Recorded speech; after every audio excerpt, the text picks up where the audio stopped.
Welcome everybody to MogTalk episode 203. Today's show is going to be a little bit different than normal. We're having a community highlight. If you guys are unfamiliar with MogTalk, it is a show based around the Final Fantasy XIV community discussing everything from Chocobo Racing to Savage Raiding. And today we are doing a highlight on video, Final Fantasy video guides. And we're bringing on someone who has at least piqued my interest a lot recently. I think a lot of the community's interest with the videos he's put out. So without any further delay, let's go ahead and introduce him. Joonbob, how are you doing? Can you tell everybody who you are? Hey, how's it going? This is Joon. You might know me as Joonbob on YouTube. And if you play me on Primal Data Center, you might know me as Van. But I'm a player, raider in 14. And recently I've been making these little guides about fights in the game. Yeah. So thanks for having me here, Frosty. Good to be here. Absolutely, man. I saw your video. Like, I'm going to be honest, dude. Like, when I first saw it, I think it was Shiva. No, it was Titan. It was Titan. E4S. I saw your video come out, and I was, I'm very casual, and I only do pug raids.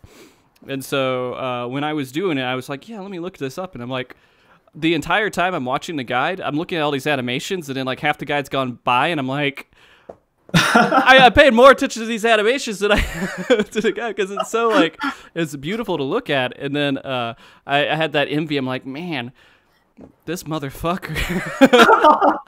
I was like, why do I even try doing anything? There's people out here making stuff like this, and I'm like, why even give it an effort? But I appreciate you coming on. I wanted to learn. That's the biggest compliment, honestly.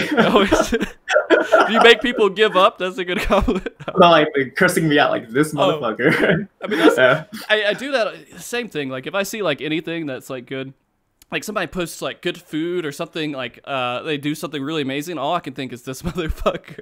Yeah, I'm like that. I'm a boomer age, right? Yeah. So when I see someone make something really good, I look like, how old is this guy? 19? What the fuck? Like, no way. Yeah, I could never reach that. Like, oh, now I'm like, you're already like you could, even if you wanted to start getting into it, this guy's only 19 and he has so many years to get ahead. Yeah, exactly. Anyways, I'd like to start this off a little bit about learning about who you are, and so people know a little bit more. I was going to ask you how you got into Final Fantasy XIV for the first question, but I'm going to throw a curveball because your name is a little bit interesting to me. So it's June, or Joonbob is what I know you by, but you have a different name in game. Right. What does that come from? Is that just like something you thought of? So usually I have a different name for everything I do. I just kind of a particular quirk. Like I like having a different name for everything. So when I make a new character, a different name. Okay. Make a different account, different name. So I don't know, for some reason, so this account was actually for when I did fighting games. So the account name is actually something different. But I guess I didn't want to confuse people with too many names. So I was like, maybe I'll just use my regular name, June, my normal name, June. I don't know, Bob just sounded like generic, like Billy Bob or something, right?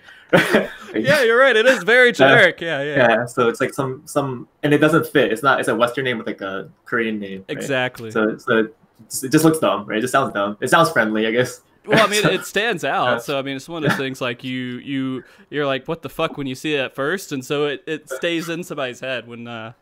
usually I put a lot more thought into my names, but this one in particular, I was like, whatever. So the main name that you use and people know you by, you're like, ah, fuck it. Yeah, whatever. Yeah. All right. So we'll get back to the question because I want to get that out of the way because I was just thinking about it. Gotcha. So Final Fantasy XIV, I started at least noticing you a little bit more with the Titan guide, but how long have you been playing Final Fantasy XIV? Are you new to it? No, so I've been playing a little bit, like not as early, but I started around Stormblood. Actually, I made my count about 2 weeks before Stormblood, actually. Okay. So, and I started around there, yeah. And then I just did all the MSQ and then caught up eventually to current content. Yeah. Okay, so you've been playing for, when does Stormblood come out? Like, it's about almost 4 years now, I think. About 4. Is it 4 years? Getting to 4, yeah. Okay. Because it was summer of 2016? I forget. One of those. 17. Yeah, so maybe 3 years. Yeah. 3 or 4, yeah. God, yeah, it feels like it's so long ago now, man. Yeah, it kind of is, actually. Because Stormblood is like one of those expansions. I never really thought about it too much, but some people, I mean, like it. Some people don't like it. And everyone loves Shadowbringers. So if you talk about Shadowbringers, everybody's like, it's the best one. Heavensward, it was the first expansion, so people were kind of excited for that as well. Realm Reborn was the first. Not really. It was destroy the game and then restart over, so that's why it's 2.0. And then Heaven's Ward came out, and people have some nostalgia from that because of Living Liquid and other things like that. I've heard the horror stories. Yeah. No, for me, it was like everything was pretty fresh because like where I'm coming from, MMO wise, I like the only MMO I played before 14 seriously was like 11, like when it was like Zillar era, like Rise of Zillar, like, so like for PS2, like 2003. Yeah. So what happened was, I played. It's like I was an FF fan, you know, like I think we talked about before. Like I love 6. Yeah. Eventually got to Tactics. Tactics, like I love Matsudo and Tactics. That's like my big thing, right? And then eventually got into online one. I found out I'm not allowed to play MMOs because I'll like go so ham, right? I'll go like super ham. Yeah. Okay. I'm like, oh my god, this is bad, right? Yeah. So I kind of put myself on a self MMO ban for a while. Okay. Right. So I was like, I'll dabble in like other MMOs that come out, but at tops it'd be like a week trial or something. Nothing like a subscription for like 2 years or whatever. Okay. So, but it didn't stop me from doing other stuff. So because like all that did was leave room for me to pursue my other passion, which is fighting games. So I'll just involve that in that scene for like a decade and a half, right? Yeah. So eventually I started drifting away from that, and I kind of still had 14 on the radar because I was actually in the 1.0 beta. I actually tried that out too. Oh well, I mean, if you played that, I'm pretty sure you didn't have to put a ban on yourself. You just wouldn't. Yeah. So I was like, okay, I don't need to come back yet. It's fine, right? It's like this is good. Thanks for being bad, right? I don't have to come back yet. But then I kept up with like the Realm Reborn stuff eventually, and then I have a friend that knows stuff I like. So he posted me a little screenshot. He's been playing since like ARR, and it was a screenshot that said "Return to Ivalice," right? I'm like, I don't know what the fuck that means, but it has Ivalice in the title. I'm in there, right? Yeah, no, that's Square Enix, man. Yeah. I didn't know anything about Lion's Rays. I don't know what that meant, but it's like he said Matsuno is on board too. He's writing the story. I'm like, all right, I'm playing, I guess. Yeah. How'd you so you came back to the game with that as your highlight thing you were looking forward to. I have my own opinions on it being in Final Fantasy 14 because I was excited for it. I love Tactics, by the way. It's the best game. It's like I wish they would pursue that series so much more than they do. I don't know why they don't have more just like kind of tactical turn-based stuff like that. But anyways, when I saw that, they do that so it brings in more people. For example, you bring in stuff that is nostalgic to everyone who loved Final Fantasy back in the day, and then they see it, oh, it's in this MMO, I'm going to do it for that. Once you got up and you started playing it, were you happy you started playing? Yeah, because like, well, outside of Tactics too, was like, I'm a big 6 fan. That's my first one. Yeah. So I start the game, I'm like, holy shit, this is a walking 6 reference, right? This game, like a lot of it, like the Empire story, got magic armor, right? And then like, later on, you got the Warring Triad as fights, and then like they're refurbished in 3D. I'm like, oh my god, like how come no one told me about this? Right? I would have probably started Heaven's Ward if anything, right? Yeah. And so, did you play Dark Knight, by the way, when you came back? I actually started as Warrior, but then like I went through every patch, like you know, real time, right? Yeah. So what I did was every time I reached a new expansion, I tried a new job, so I started over. So that's why it took longer for me to catch up. Fair enough. Yeah. So it was like, I think I started Warrior. Eventually tried Dark Knight. Yeah. Okay, because Dark Knight is one of those ones that's a huge throwback for. It's not 6, it's 4. 4, but it's huge. Like, and that had such a wonderful storyline because of the person who made Shadowbringer's storyline so good. She created the Dark Knight storyline. Right. Yeah. I believe she's a big fan of 6 too. I think that's yeah. So I was wondering about that because I mean, Final Fantasy 14 is just a big nostalgia walkthrough, and it brings all these people in. I'm glad that this stuff kind of kept you in as well. So, like, you come back for the Final Fantasy Tactics reference, and then you realize all these things that you also love that were references. And then, I guess once you were done with the raid for Ivalice, were you happy with it, or were you like, eh? I was actually very happy. Really? Because, like, I guess one of the things was, like, the actual creator was involved. Yeah. Like, the writer, right? He wrote it. So it might as well been canon, right? It's like not even real. It's not canon, but the way he cleaned it up, I was like, okay, I'll take this as a sequel or follow up, right? I'm okay with that. Okay. And plus, as I mentioned, I was in like MMO quarantine. I just basically came out MMO prison, so everything was new to me. Right? So like, wow, it's like this now. Holy crap! Like they do this. Like MMOs. Like, what's the rate? They have evolved a lot since 11. Yeah, you're right. So, would you say that now that you're not like as and like you don't need to go back to prison, you have enough self-control to be able to play an MMO? Yeah, I'm pretty jaded now at this point. Okay. Yeah. Fair enough. Okay now. So, all right. So, getting into Final Fantasy 14, you did say some stuff before you got into it. You were kind of in the fighting scene, and before the show, you were talking about doing podcasts and stuff like that. Can you tell me a little bit about your life before, where you were involved with other games and podcasts and such?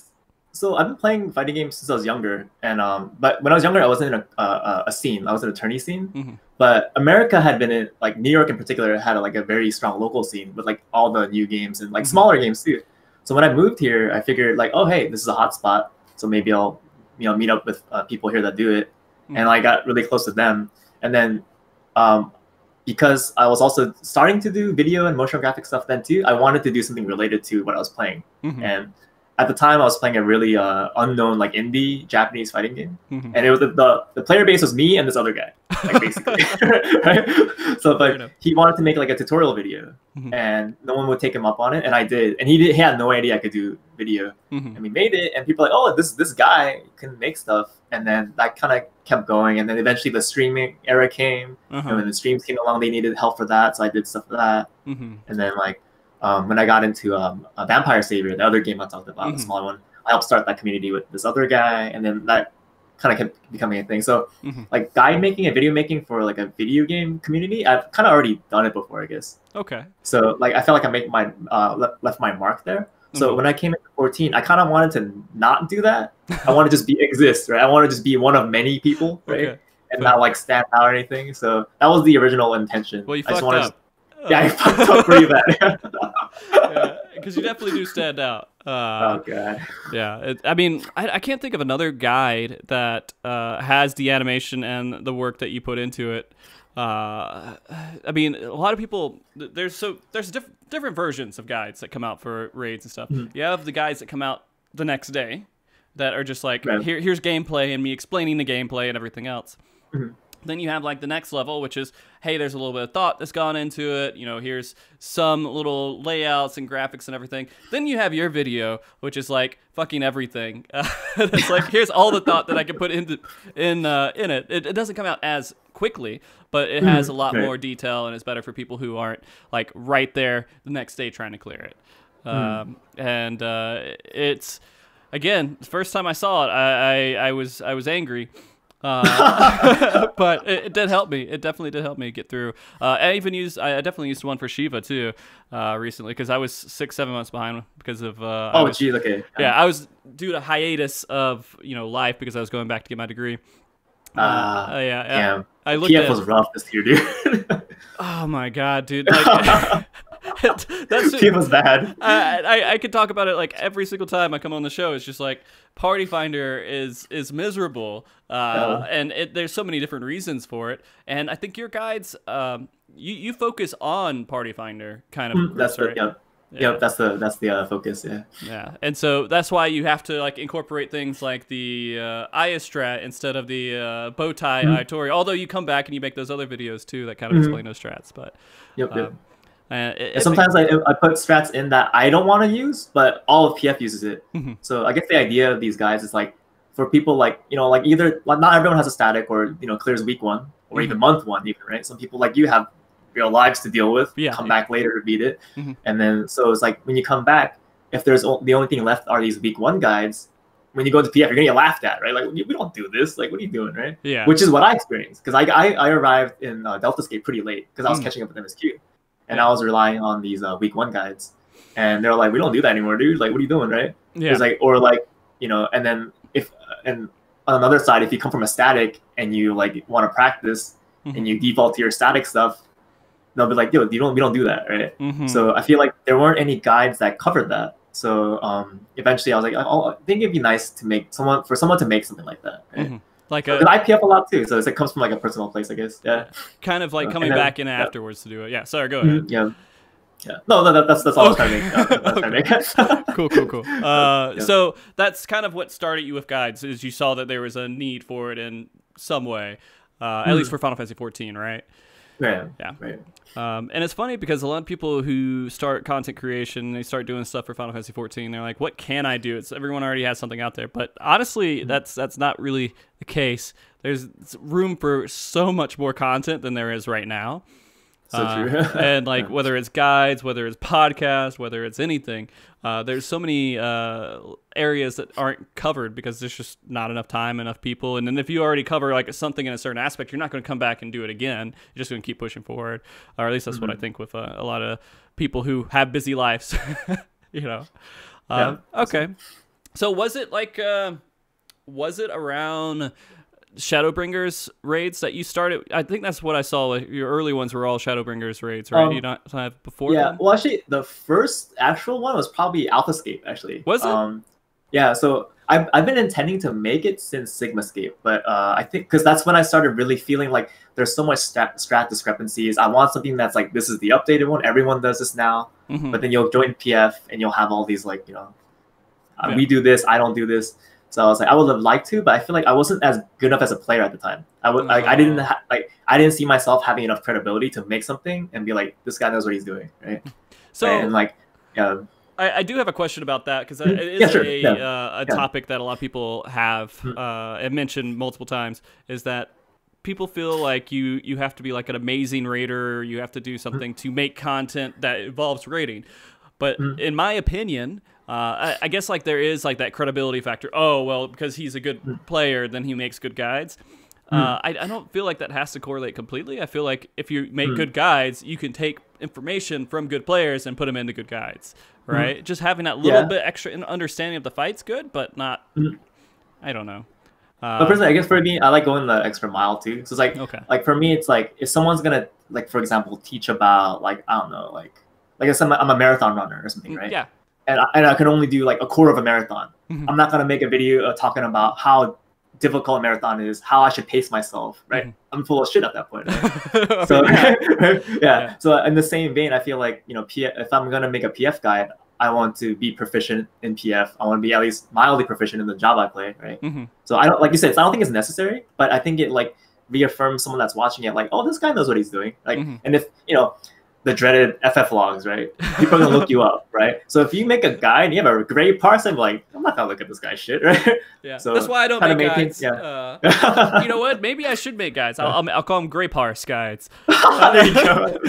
That's content right there. Yeah. So you know, this you'll get past it. You may not live. You know what? I'm gonna do that. You gave me an idea. Let me write this down. I'm gonna put it down. Put it in the notes here. Gray parse guides. So surviving and just making it past it. And this will include things such as when you're doing the light rampant or rampart, whatever, just jumping around and not doing any uptime. Least uptime possible. Just Just get carried. I'm gonna. All right, it's in there now. Nice. So what were we talking about? Yeah, go ahead. No. I was just gonna say, you know, being an expert at the, you know, what you're doing and what you're making a guide for, and I mean, it's interesting to talk about just because I think credibility is one of the things that pulls. Like, I have never looked at your parses before. Are they like really amazing orange parses? No, I mean, it's like, no, they're purples. I might have like one orange, but it's like, the thing is, like, I don't see myself as a very like calculating like min-max player. I just do whatever. Right, you could put, like, I main tanks, and I think most people associate with me playing warrior. Like, you could put a gun to my head and be like, hey, Van or June, after the warrior opener, what is the proper warrior rotation? Right? I'll be like, just shoot me. I actually don't know. I just do whatever, dude. It highlights and it says press the button. I press the button. Yeah. But then it'll still lead to purple and stuff. Because like, for me, it's like, I don't think this game is like super difficult. Like, long as you press buttons, like, stuff will happen, right? Like, as long as you're not in a coma, right, when you're playing in a fight. Like, stuff will happen. You'll get like greens and blues, right? And then eventually, if you get gear, you get purple, right? And then if you pressure stuff a little bit, you might get an orange. So it's like, it's not too hard, honestly, in my opinion. Well, I mean, like, one way to get orange is just to clear it first, right? And just like not have a good parse, you just clear it as quickly as possible. But yeah, no, when I was thinking about that too. That's how I play. I play Paladin, by the way. So, and I'm lazy, and that's all I really play because I don't level up all the other stuff, which I should. I need to start dedicating time to level up more stuff. But with Paladin, my favorite days were back in Heaven's Ward because Paladin sucked so bad and no one played it. I don't know about so like I had so many high parses. There's only 60 people there, so I was like in the top 10. I'm like, I'm doing pretty good. But I think you're right about the parses. It's not difficult to get a high a decent parse. You just really need good gear and understanding what uptime is and just trying to hit the right buttons at the right time. And if you miss a thing here or there, it's not going to kill you. I mean, that's the important part, is not dying too. So having safe uptime will get you usually a purple parse, I think. Very true. Have you had anyone question your credibility at all making guides? Not yet. I don't think so. I guess not. I think they're too blinded by the other stuff. Like, oh, flashy. Like, oh, look, you know, flashy graphics. He must be good. So I guess that's another question I have with you making guides. It's something that people notice when they see your guides is the flashy graphics. It draws them in and everything else. I mean, you could make a guide and tell to fight without it. Well, it just like, so you throw your own touch on there is what you want to do? What's your idea of why you put those graphics in there? I guess what you touched on, because like anyone can just like record footage and talk over it and just throw it together and call it a guide, right? And that will work, that will function. And then as detrimental the week 1 guides might be for people coming in later, there is a place for that too, because there's going to be people that want information from week 1 as well, right? Because there's a lot of, I mean, I was one of them too. I'm in there like month 1, week 1, trying to clear it early too in PF, right, outside of my static. So there's a place for that. But for me, it's like, if I'm gonna spend the time doing this, I might as well have my own touch to it, right? And these are already coming out late because the reason these come out later is not only because these take a lot of time to make, it's because I'm also waiting to see what PF like settles on, right? And PF doesn't settle on a strat within 2 days. Even if they eventually gravitate towards that first strat, like say Ilya, right? Ilya was like the first one that came out, so people latched onto it, but there were still like these lingering ones that were trying to like creep in, right? Like the Ayatori, Sharingan, right? But this tier, I think people didn't do enough effort to like shove it in there, so Ilya stuck, right? People got a little bit lazy, so that stuck. But I'm kind of waiting on that. See if there's actual like a 50-50 split on in PF, right? When I do PF, if I make a, like for example, if I make a Xena Bowtie strat, which I really wanted to do because I really like that strat, but I'm sitting there for like 2-3 hours with the party not filling, right? So I'll like fall back to Ilya. Okay, so have to get prog. So I kind of wait on that, and once that happens, I'm like, okay, then if I make a guide, I'll do Ilya. Okay. So and then so while all that stuff happens, I was like, it's gonna come out later, and in the process of making my information like sound and updated and correct, I might also make it something pretty and memorable too. So, I mean. Oh, go ahead. Sorry. No, I was just going to say that's something you are recognized for. Absolutely, it's exciting to see that, because I can't imagine. Like, I look at it. So I work with Adobe Premiere for my own personal stuff. What program do you use to? Premiere to edit, and for animations I use After Effects. Same company. I can't figure out After Effects, dude. Like every time I go in there, I'm like, I'm just lost. I don't know what it is. It's fun. It's fun though. But no, so I look at the animations and I think I could probably do that, and then I try, and then it's trash. Because because you do. What's the right word for it? It's like almost minimalistic, I guess, in a way. Where it's just that's the word. And you just make it, flashy and kind of interesting to look at. Again, like when I look at your guides, half the time I'm watching it to see how pretty it looks, and like I forget about all the other stuff that's going on. Oh no. And so, do you feel like have you ever been to a point to where you're like, I should hold back on the graphics a little bit, or you're always like, nah, I want it to be in there? That's something I'm always conscious of. Like, I don't want to go like too crazy, but they're usually pretty quick, right? Like they're like, the intro is like 10 seconds tops, right? And then we just jump right in, right? And it's still more attention grabbing than me saying like, hello, this is the Refulgent Savage, hey gamers. Like, I mean, that, right? You already know it's Refulgent Savage, so it's like I'd rather grab your attention with something more like interesting. But I do think about that. It's like, is this gonna be too long? Is this like eating up too much video time? So I do always shave back here and there, but I usually try to make it pretty like instant, I guess. It doesn't take up too much quick. time. It's very quick. How much work does it take to actually make those? I guess it depends on the fight and like what's going on like in real life, but I guess fast would be like 2 weeks, and then maybe like. Are you talking about the whole guide, or are you talking about just the animation? Yeah, like the Varus one, the Memoriam one took about 2 weeks. Wow. Like when I started like working on it, like sat down and started working on it. Yeah. The Shiva one took about a month plus, I think. I took my time with that one. Wow. Yeah. Jesus, like, yeah. There's a lot going on, right? Because I have to like, well, because the rough cut is actually the easiest part, right? Yeah. Like just getting the raw clips and putting it together. But making the diagrams, like the GIFs, I guess, those take a while. Actually going into the fight and getting the clips I want takes a while too. Because if the fight has a lot of permutations per mechanic and I want to show them, if it's like, God forbid, it's like not a 50-50 mechanic, it's like 4 results, I'm trying to show all 4 or whatever, right? And I have to get targeted by it, right? And there's so many times I'm like, please give me, this one. It doesn't give it to me. I'm like, oh, okay, I gotta do it again, I guess, right? Do you so think about that. Do you record when you're actually progging yourself, or do you only record after you're done? So when I prog, I'm just kind of like in like play mode. I'm just kind of learning the fight, like kind of like processing it. So I don't think about recording then. Okay. But once I know the fight and comfortable and I know what I want to show, then I'll go back and turn off my music and like set it up in a way where I can record it. Okay. So yeah, so I go back in a lot. So yeah. Oh, so you have music playing. You don't listen to the battle music. You have your own music. I have it turned off. Yeah, so I could like overlay my own music in the video itself later. Okay. So, yeah. So when I record in PF, I'm just playing like it's just sound effects. So it's just a little bit depressing actually. Yeah, it is. It has to be. Yeah. You don't have like a crazy mixer set up on the side that's recording. No, I actually don't. Yeah, I should do that, but that would be that would be a lot of work. For me, like I have some lights around. I have a desk lamp. I have a few other things around to make the green screen work, and that's my. I have a mixer over here too, but I don't do any settings with it. I'd like turn it up, and then I'm like, okay, it works. The only reason I really have the mixer is so it fits with the mic. Because the mic has that special adapter. Yeah. I suck at this stuff, but no, that makes sense. Because you got to kill. What about when you're doing the prog? Do you listen to the music in game, or do you eventually get tired of it? And... Okay.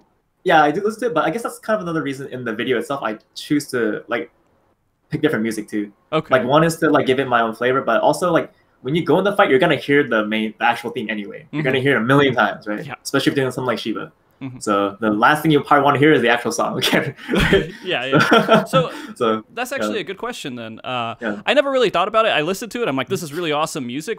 Do you make the music or do you get it from somewhere? No way. No, I just like I take songs that I like from like other sources like video games or whatnot, and I feel like what fits with these visuals or what would be good with like this fight, what would fit well is kind of what I think of while I edit, and I try to fit it in. Okay. So like a lot of them are from like fighting game soundtracks. Oh, like really? Soundtracks. Yeah. Do you have like a collection of fighting game soundtracks you listen to on a regular basis, and you're like, I know. Yeah, actually, yeah. Yep, yeah. I was like, oh, this would be perfect here. Like this has like, for example, like the recent one, like Warrior of Light. Yeah. I was like, I want something with like acoustic and like just rock, right? I was like, oh, I know just the album, right? That's awesome, dude. Yeah, no, I never thought about it. I thought it was just like, because the music I haven't followed the fighting scene enough to listen to these tracks, so it's all new to me when I listen to it. They got some good soundtracks in that realm, yeah. Yeah. Soken is great too, but there's a lot of music out there, So. There's actually a lot of people who, it's stupid for me on 14 podcasts to say that there are really good musicians that compare to Soken, because everybody be like, fuck you, Soken's a god. Which is true. It's true, but there's really good people out there that make some awesome music for video games. And Soken is just he's an amazing. He's super talented. Yeah, he's super talented, and he also has a really good personality. I gotta say, like when we were over in Paris that one time, and I saw him running around. I was doing stuff backstage, and he was always the one that had all the energy out of all the other people, all the development and everything else. He had energy just running around and stuff, wanting to do silly things, and I love that guy. And it's funny because his like rock star days for me, I think, started with the Primal concert at the first 14 Fest, yeah. And then like everyone started to realize who he was, and now they're recognizing his music in 16, and now we're thinking, oh, maybe he's doing music for 16. That's the guess, right? Yeah, that'd be cool. That's cool. I love that. All right. So going back off this tangent here, we'll start talking about you said you have some experience. It was with like the fighting games and everything else. Is there anything else that you've done video editing for besides fighting games, or was that like the start? Like I freelance for like like work, like corporate stuff, like advertising stuff. But that stuff's not that interesting to talk about, honestly. But yeah, if we're talking about just fun stuff, like just mostly fighting game stuff. I think I've done a couple of trailers for games. I might be forgetting. You did trailers for video games? Yeah, a couple. Like nothing too big. That's like an indie game, I think. I can't remember the. I think I'm drawing a blank. This is boomer brain kicking in here. It's fine. Hopefully that indie game wasn't too popular. I don't know. There was also if people might be familiar with like the fighting game like big tournament Evo, like when it wasn't that big, they used to show like exhibition showcase videos. Like they do like combo videos and stuff too. Yeah. So there's a guy that ran like a community site for making combo videos, and he saw like one of my tutorial videos, like, hey, do you want to edit one for this year's thing? So I was like, okay. So I did one for that too. So that was like the first year they streamed that event actually. Really? So it was like way back. Yeah, it was like when streaming was kind of new. Hopefully they advertised for you and they're like, hey, go follow this guy's stuff, or they're just like, whatever. I don't think they did. They're just kind of like, this is cool. Oh, the gaming industry, man. Yeah. It was a super fireball battle. I think that's called. It was just like, so usually when they show combo videos, it's just like people like hitting the guy, right? Like doing big combos. The idea was like this video is like people would like put projectiles on screen and do their best to not get hit. Because there's a lot of moves that reflect fireballs or negate each other. It was like an exhibition showcase on that. Okay. So it was like super like, it was like different. It was like, oh, what's this? What's going on here? That's awesome, dude.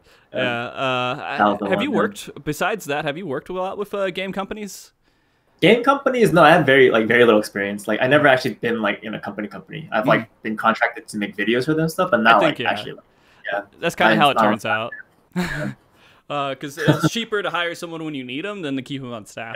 Especially some dumb freelancer that's upstarting, right? Some dumb freelancer. That's me. Yeah, just needs money. Yeah. So you worked on that, and I guess now I want to talk a little bit about something different besides the history and everything. I want to talk about your mindset when you're going in to make a guide. Like, do you have when you go in, do you have certain goals that you want to meet with the guide? Yeah, definitely, most definitely. I guess, but besides the guide itself, I guess the most important thing is like it's kind of encapsulates everything. But my personal enjoyment is like king, right? Okay. Like, it's like I have to like the fight enough, and I have to like want to do the guide, right? Okay. So I never want to make anything like begrudgingly, right? Because like right now I have Patreon like followers that are supporting me. Yeah. But I don't want that to be a factor where like I have to make every fight, right, or whatever, right? It's like so unless like it's something I've like offered to them, right? Or they're like. It's like, hey, what do you guys want me to make? And they pick it, and then I'll do it. But that's kind of rare. So for the most part, like none of it is like an obligation. It's like I want to do it. So that's kind of the biggest thing.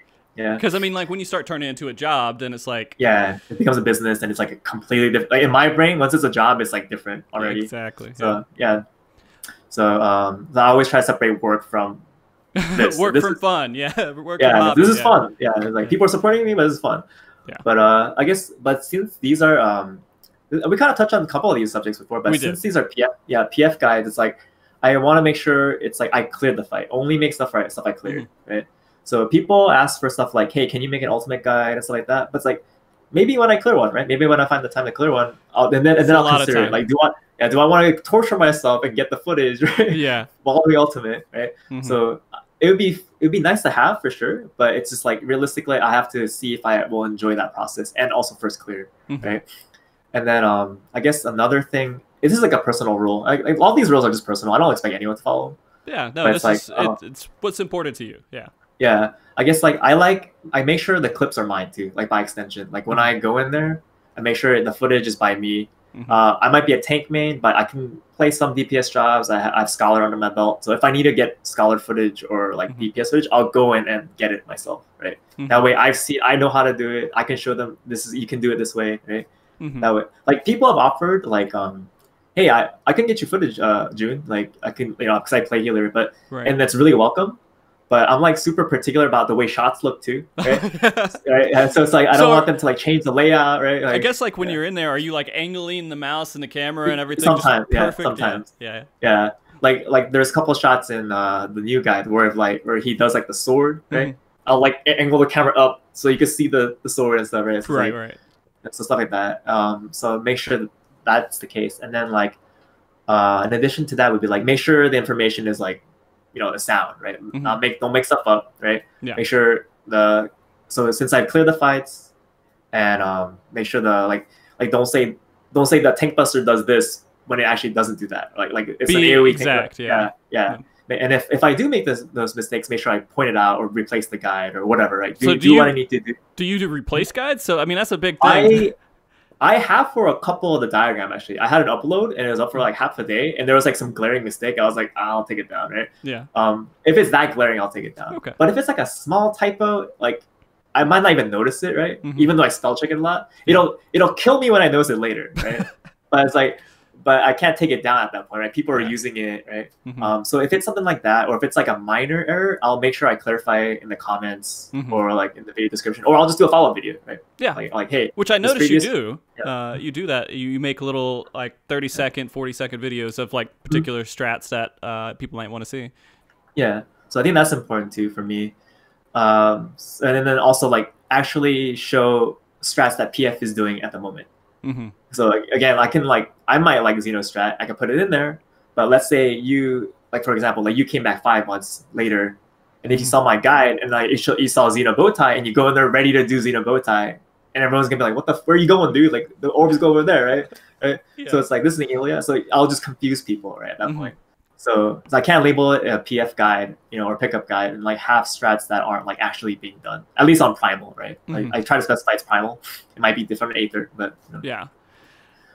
Okay. And then so those are kind of like key roles, I guess. Do you like when you go in? Are you thinking, how can you make it as short as possible, or are you thinking that is that not part of the equation? I guess that happens in the editing process. I guess because like the idea is also to not be too verbal, I guess, like keep it like succinct, I guess, because a lot of the criticisms for these guys is like they'll watch it, it's like you'll see, I won't name like specific names, but like they'll see a guy like, oh my god, this guy's like 30 minutes long, there's no way I can do this, right? It's so most long. The fight day one guides like 2 hours long, right? This fight must be so hard, I had to watch 30 minutes of an explanation. That already daunts a lot of people, right?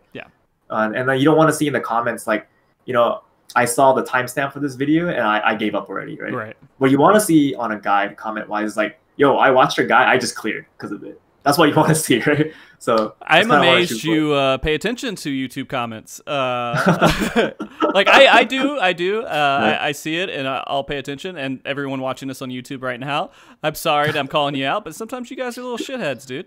YouTube can be like that, no, for sure. I get a couple of those too. Thankfully, like 90% of the people that comment are super positive, or they'll give like actually good critique. Yeah, they'll be like, this strat's good, but maybe we also do this on Aether or something. They'll actually like elaborate. I'm like, okay, cool, good to know, right? Yeah. So I like that about my particular videos, but I'll probably land on one video where I'll get like the all the shitheads. Yeah, like you hit this point, I think, like, and maybe there's different levels of it, but you get enough people watching your video to where it just like the troll count, the ratio just like goes way up. It's just like so many trolls. It's such a funny thing because I pay attention to pretty much all criticism, but then I also have to analyze: is this valid criticism or is this just bullshit? Right. Yeah. Are they just nitpicking, right? Like, yeah, or are they just gaslighting, trying to start? I've done all kinds of crazy stuff. But I mean, like, I usually get a lot of decently positive. I like the people who are interacting there because I read these comments. But then, like, you'll have the person that goes in and says, this could have been better if they would have said it, this way instead of that way. And then it's like a word, like you're missing a letter here. You're missing. I don't know what it was. What was? Oh yeah, no. Or you'll get the ones who call you. I get called this. What was it? The last one. Frosty comes off as narcissistic. I'm like, wow, really? What part of this video did that happen? Because I need to know. What kind of narcissist have hit that guy met? Holy shit. God, I know I'm wonderful and everything, but does that make me no? There you go. Yeah, it's so like it's so strange because people put pretty much anything, and I also been getting this a lot recently where I upload a video and then have to post as soon as I upload it is like just bots of like porn bots, just tons of porn bots just come in and just start. Internet. Yeah, I get a lot of those too. Like, hello, I'm lonely. I'm like, hey, I'm so lonely. Yeah, what's that have to do with Shiba? And then they like do a random timestamp in the video, and they're like, "Oh, so cute." I'm like, "That's the one." Yeah. Yeah. I don't know. Like, I didn't notice it way back when, like 6 months ago or 7 months ago, but now it's just like rampant. But that's, I don't know. Anyways, okay, so your philosophy is to kind of just really go in there and make it for PF, and that's your goal. And then however it feels like, as long as you're happy making it too, get the right shots and kind of get a little bit of artwork in there, and make it not too long. Yeah, make it short as possible, or like make the wording like pretty short, right? Yeah. Yeah. Because you don't want to, because it's such a, for what I think at least, it's like a kind of a weird balance. You want to make it long enough to where that you can explain it, but not so short that like it doesn't make any sense at all, or not too long that like you over explain it and you're putting a little bit of unnecessary information that isn't helping anyone learn anything. And when you think about it, go ahead. Yeah. So the trick to that is, I think what I realized with a lot of people is like when people try to teach something, I guess their mentality is that it kind of goes back to the credibility thing, right? They want to sound credible when they teach something. They want to sound like, oh yeah, I know what I'm talking about. And I think the fallback people fall back to is like they make it very verbose. They embellish it with a lot of words or big words. And I think the natural instinct is like, if I say a lot, I'll sound smarter, right? They might not be thinking that, right? But they'll do that, right? So what ends up happening is like they over-explain stuff, and they take a concept that's relatively simple and they make it like this, right? So for someone that's coming in that's like not very aware of what this is, like a new fight, they'll see a simple mechanic and like think it's really complicated, right? So the trick is, I think, just cutting all that out. So just being like very succinct. So for example, let's say you're describing like a tank buster. Let's do Shiva, for example, since she's so relevant for still relevant Shiva after all this. So her buster is like double slap, right? So I think like an average guy will like see double slap when they get to the double slap section. They'll say something like, double slap is a hard-hitting tank buster executed by Shiva. You know, it puts a physical vault on the main tank that has the highest hate. You know, make sure you use strong cooldowns and make sure you tank swap. And like that's like this, right? Like that's a lot of text. Yeah. And like, and it maybe it's okay in like when you speak it out. But my guides are just text. So my text bar would be like, you know, like 5 pages. Yeah. Right. But in reality, all you have to say is like, you know, buster, you know, mitigate tank swap. It's like, and it's like this, right? And people know exactly what to do. So I think, long as you tell them the solutions, I think it's okay. I don't think you don't need to tell them what happens when it fails, especially these guys. They'll find out themselves, right? If they mess it up, you'll be like, oh fuck, I'm dead, right? Yeah. So like they'll find out. So I think it's showing people just the solution. And but granted, like some mechanics, if you know it backwards and forwards, you'll be able to like recover it because you know it so well, right? Like you can like, oh, this guy said I could take his place, right? But I can't like rely on that for PF anyway, usually. Right. So that expectation is not there. So I might also just show them how to do it correctly and not fill their information with other stuff, right? Exactly. So yeah. You can't. I feel like you can't really overdo it. Like a lot of times when I go through fights and everything, I want to know the mechanics as well as possible. But I mean, you learn that kind of just doing the fight. You can't just read a guide or watch a guide and then immediately know how to do everything as soon as you go in. Right. It does help. The reduction of time that you will have progging the fight versus watching one versus not watching one is completely reduced if you watch a guy and at least be a little bit up to date. Because going in blind is, especially in PF. Yeah, you know, and I kind of wanted to ask you that too. You say you go in there a handful of times. Do you go in with a dedicated group, or is it with PF that you go in to record the guides? So I do have a static, but they're very mid-core, and I'm okay with that. I love those guys. Yeah. So, and we only raid like 2 days a week because everyone works, everyone has like real lives, right? So, but I want to play, right? So when we don't PF on the off days, or when we don't do static days, on the off days I'll go PF. Okay. Yeah. So and this tier in particular, I do have an alt character, so I made it so the alt character did static stuff, and the main guy was free to PF. Yeah. And sometimes I go alone.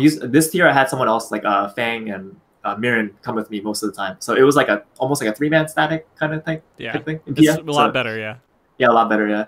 So usually what happens with these fights is I'll clear much earlier than my static. So like so no discredit to their skill or anything like that. I just play more. So what happened in AlphaScape was going back to what we were talking about the first guide. Yeah. That I made. What happened in AlphaScape was I was like the most HUD in that, like going by that that scenario. By the time our static, like we got our like first clear together, that was my 8th book, right? So I had already been doing it so much, right? Nice. So I saw like Hello World at that time. I saw the dangers of Hello World in PF. I'm like, oh my god, right?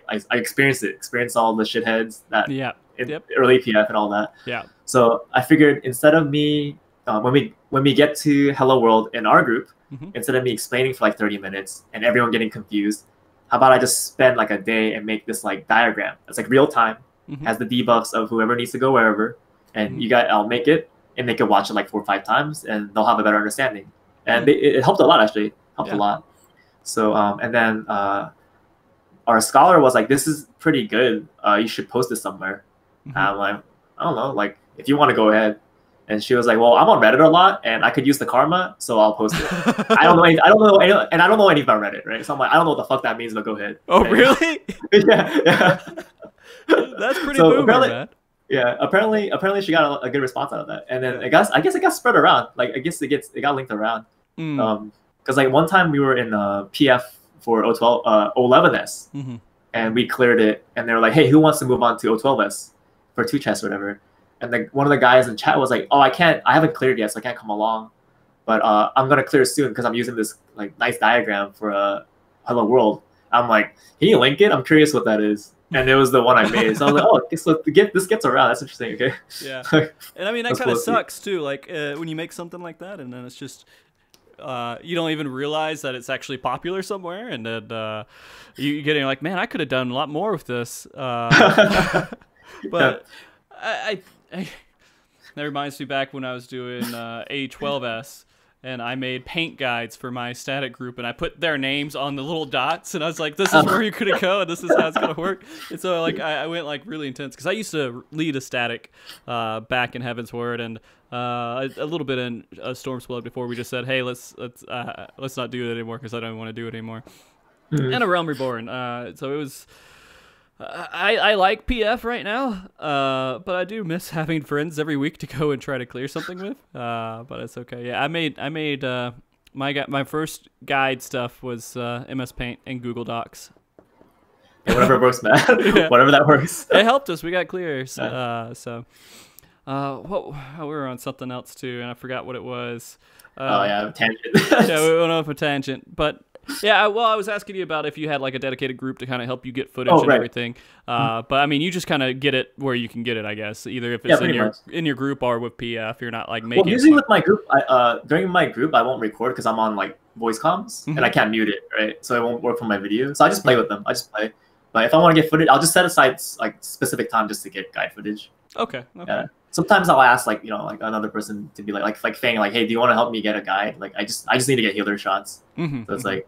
So I'll go as healer, she'll go as tank. So she'll fill in a spot to guarantee we'll proc to that point, I guess, as a tank while I do this other stuff. Oh, that was the other question I had for you is with Shiva and having to get prog footage for the last part of the fight.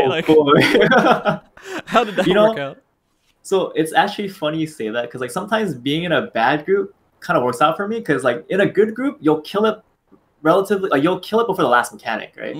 So I'm like, man, I want to put it in rage footage, but I can't get it, right? But then you get into a bad group, like, oh, I'm seeing it in rage, 100%, right? So I'll get that rage clip, right? So, but yeah, it depends on the group. It depends on what I want to get, right? Yeah. So, and it depends on the fight. If it has like a lot of like, if one mechanic has a lot of results, and I want a particular shot, it doesn't want to give it to me. That's torture, right? So it's like. Yep. I know all about that, dude. Shiva PF, man. The thing is, like, if every time I was in a group and we were trying to do a clear group or something, we never really saw Enrage, but that's because we're so far down, I think, in the prog cycle anyways, that, like, if we're getting to that point, there's at least enough people in there to get Shiva low enough. Have all the gear, right? Yeah. It was always, like, someone messing up one mechanic here, one mechanic there. It wasn't ever really a DPS check at that point, but... anyways, so people were mentioning this a little bit in chat, and I guess this kind of goes a little bit into some other things that we're going to talk about. You have other videos, like the big raid videos. So what are the big raid videos?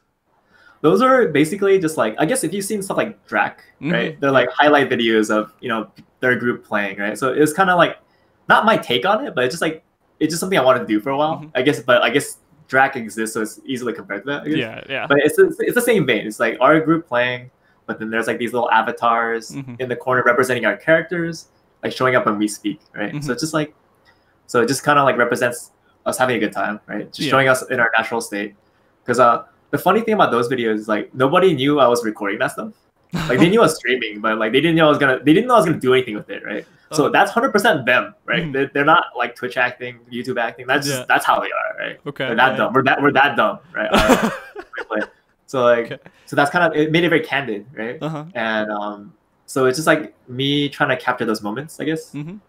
Usually when I make a video in that vein, whether it's like for a game or like if I went to like an event or I went on vacation, if I had a good time, usually there's gonna be a video showing like what happened, whether it's like a con or whatever.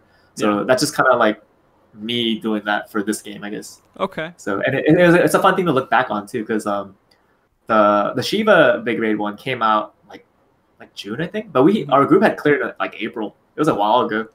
So I think most of them even forgot it looked like that when we did it. So I made it, and they did that like, oh wow, that happened, right? We said that. You said that, right?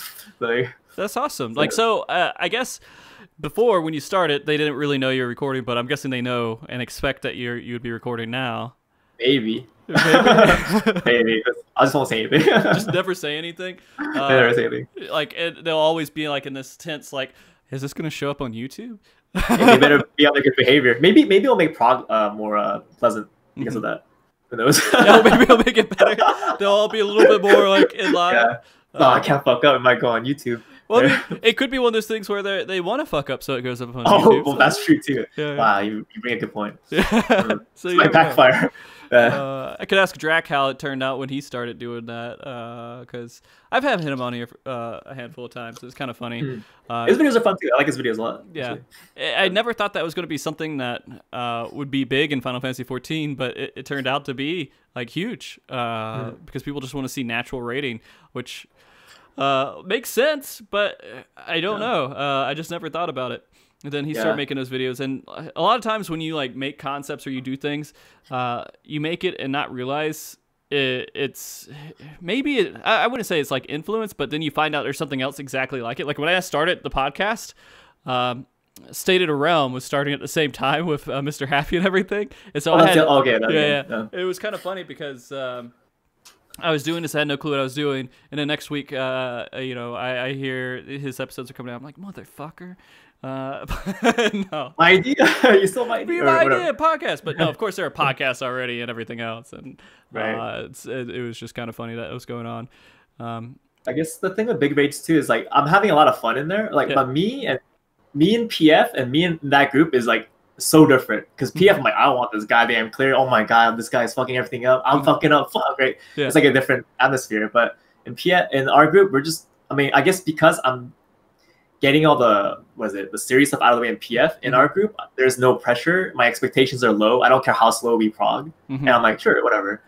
There's this joke that when I start getting like a little bit like, I don't know, like maybe like a little tilted and maybe like a little bit angry, they'll be like, oh god, PF band's coming out, right? There's my Astro has been playing with me since Deltascape. He's a really cool guy. I like him a lot. He posted this meme image, and it's like a Gordon Ramsay image, and it's like half, and one image is of him like pointing angrily, saying like, "You fucking donkey" or whatever that image, right? And then the other one is like with his daughters, like, "Oh, precious." Yeah. It's like the left one is PF Van, and the right one is Van Static Fan. Yeah. I'm like, that's so fucking true. Holy shit. I mean, it is. Like, if I go in, I mean, I think that's with everyone. If I'm going in with a group and I know the people in some regard, I don't give a shit if we fuck up all night. To me, it's just kind of being there and having fun. Yeah. Now, I don't also depend on them for progress because I have other ways of progging my own. Exactly. Yeah. And so, like, all the rage of like, hey, I need to clear. Yeah, I have to clear is taken out on PF. Although I've been rating for so long now that I just don't care anymore. I'm just like, it is what it is. I'm gonna have a night where we don't do anything that helps me at all, but at least I tried. Good old PF. Back when I was actually depending on my group to prog, everyone did get a little bit more frustrated, but I think like groups don't last as long if you add anger to them. Yeah, true. Yeah. But okay, so you do these kind of videos. Are you ever thinking about maybe doing other videos besides like guides and Big Raid? Are you gonna do like some little comedic shorts or anything else, or is this kind of what you just want to focus on? I mean, mostly guides, but I guess like I can only make so many of those, right? Because there's only so many things I can make guides of. So Big Raids is another like avenue I can tackle. But I've always wanted to make like what's the word, like retrospective videos, I guess. Because like there's like when we started talking, I've noticed there's a lot of stuff in 6 that references 6, and like I realized when I play a lot of players here, they're much younger than me. So they don't know anything about 6 at all, or 7 for that matter, right? So I'm like, holy crap. So I want to maybe make a video that like compares like, this is a reference to 6. This is how they did it. This is how they remixed it in 14. This character is a reference to it here. Like stuff like that, maybe something like that. Or like, I was talking about this on my stream a couple nights ago, but when I played 11, before I even knew how to edit or even thought about editing, there used to be like these AMV style videos. Like of like people would like use 11 footage of them playing, and they would like put music over it. And it looks so cool to me, right? Yeah. So like maybe something like that, kind of a more artsy type thing, just like highlight video type thing. I mean, you could definitely make some really artsy videos. I believe that for sure. Like Dinmo does a lot of them. Something like more like that. His stuff is good too. I love his stuff. Yeah, he's amazing. I need to get him on more. I only had him on 1 episode, and I feel pretty bad about it because he's a really cool guy, and he focuses, and that's his main focus, is kind of just art videos. And it's funny, our community has grown so much. There's so many really good content creators out there now. I didn't think about it with videos. I mean, you started with your guides and everything else, and we also have Miztech, Mr. Happy, Zeno. I don't know if he's making any guides anymore right now. He's kind of like, honestly, he should. He should. He should. I think he should. Yeah, he should. Yeah. And then we have Dimmo, we have Drac, we have Larry and Mary, and we have a good handful of people out there who make a lot of content.